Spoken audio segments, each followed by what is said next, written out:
It's the Joel Shit Show, featuring Joel Shit.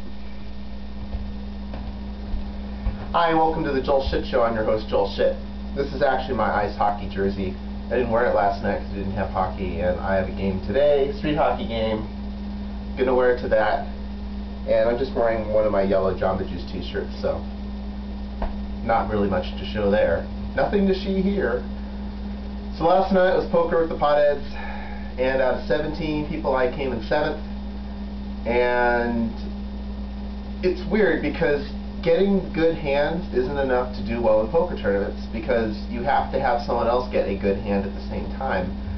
And I had kings twice, I had aces, I had ace-king 3 times, I had king-queen suited a couple of times, a bunch of king-jacks, I had jacks, I had 10s, I had 6s, which it's a lot of good premium.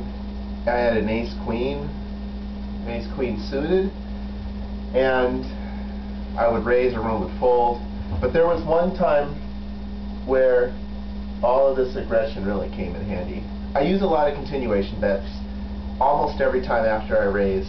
If no one re-raises me, if someone calls me after I raise, I usually have a continuation bet on the flop, no matter what happens on the flop, unless someone's bet into me. And I know that you don't want to do too many continuation bets, but the thing is, it works. A lot of these guys aren't that good. They see the continuation bet, if the flop misses them, they're done. But there are some people there that are pretty good, and so they know what I'm doing. But if they don't have a hand, they're generally just content to let me do it. I mean, unless they call with a pair and the flop is rags and they think I have a big ace, it's not in their best interest. And you're more likely to have 2 high cards than a pair when you're raising before the flop. You know, just because there's only so many ways you can get a pair.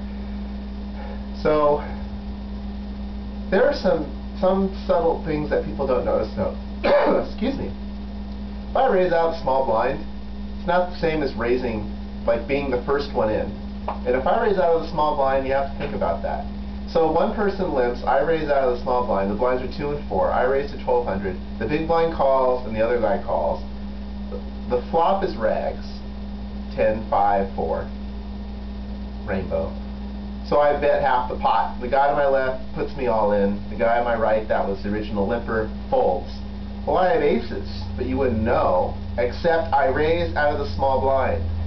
So I called. He had 5-6 offsuit. He called my raise with 5-6 offsuit because he had pretty good odds and he didn't expect the limper to re-raise.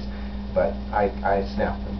So that's all the time we have for today. Visit us on the web at joelshitshow.com. Email joel@joelshit.com.